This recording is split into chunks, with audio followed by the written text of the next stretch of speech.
First of all అది ఎందుకంటే అతను రాజకీయం ఉన్నప్పుడు నాకు ఓటు హక్కు లేదు, నేను మాట్లాడకూడదు.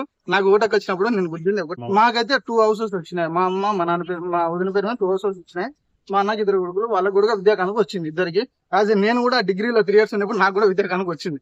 అంటే ఒక ఇంట్లో 3 పిల్లలు ఉంటే కేవలం 2 పిల్లలకి విద్యా కానుక అని, వసతి దీవెన చిన్న కానీ పిల్లలు ఇవన్నీ వస్తున్నాయి. ఎందుకు 3కి ఇవ్వలేకపోతున్నారు అంటారు? అది పైన ప్రభుత్వంతో మాట్లాడుకోవాలని. కానీ ఒకటే నాకు వచ్చింది, మా అన్న కొడుకులకు వచ్చిందన్న. ముగ్గురికి రాలేదంటే మనకు అంత ఐడియా లేదు, అంటే అంత డెప్త్ గా తెలియదు. ఎందుకంటే రాజకీయాలు అనేది ఎప్పుడు ఎట్లా మారుతాయో మనకు కూడా తెలియదు.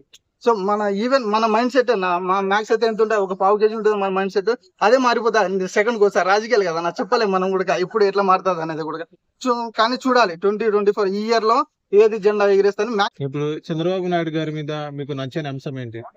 నచ్చదంటే ఏం లేదన్న, ఒకటి అతను రాజకీయాన్ని మెచ్చుకోలేదు ఫస్ట్ ఆఫ్ ఆల్. అది ఎందుకంటే అతను రాజకీయం ఉన్నప్పుడు నాకు ఓటు హక్కు లేదు, నేను మాట్లాడకూడదు. నాకు ఓటు హక్కు వచ్చినప్పుడు నేను గుర్తుంది ఒకటి, ఫస్ట్ జగన్ గుర్తునే, తర్వాత సెకండ్ అది ఇంకా చూడాలి. ఎందుకంటే నాకు జరిగినాయన్నా. నాది ఏపీ, మీరు అనొచ్చు మీది ఏపీ అండి, ఇక్కడ హైదరాబాద్ ఎందుకన్నా జాబ్స్ దొరకచ్చు కదా. నేను చెప్పినా కదన్నా, ఒకనికి ఒక ఎయిమ్ ఉంటుంది, పర్టికులర్ గా అక్కడే ఉండి చేయాలని రూల్ లేదు కదా. మైగ్రేషన్ ఒక ప్లేస్ నుంచి ఒక ప్లేస్ కి, ఇక్కడ నచ్చకపోతే కానీ బయటికి పోతాం. బయటికి ఎందుకు పోతారు? ఫారెన్ అంట, యుఎస్ అంట, కెనడా, ఇవన్నీ ఎందుకు పోతాంటే సంపాదించుకోవాలా, అమ్మ నాన్న పేరు నిలబెట్టాలని అంటారు. అవన్నీ మనం దగ్గర పెట్టుకోవాలి. కానీ ప్రభుత్వం జాబులు వేయలేదని చెప్పి ఇక్కడ నుంచి అక్కడ వినారు, ఇక్కడ నుంచి అక్కడ వినారు, అదంతా రాంగ్ అన్న. అంటే ఆంధ్రాలో పరిశ్రమలు వస్తేనే కదా జాబ్స్ ఇక్కడ ఉండేది, వెళ్లకుండా ఉండేది.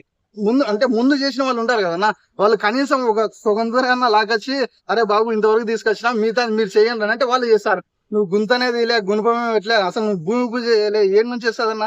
ఇప్పుడు ఎవడైనా టెంకాయ ఉంటేనే ఎక్కి కోయగలుగుతాడు చెట్లు. అయినా టెంకాయలే ఊరికే కోయి పంట యాని చూస్తా చెప్పు, కాదు కదా.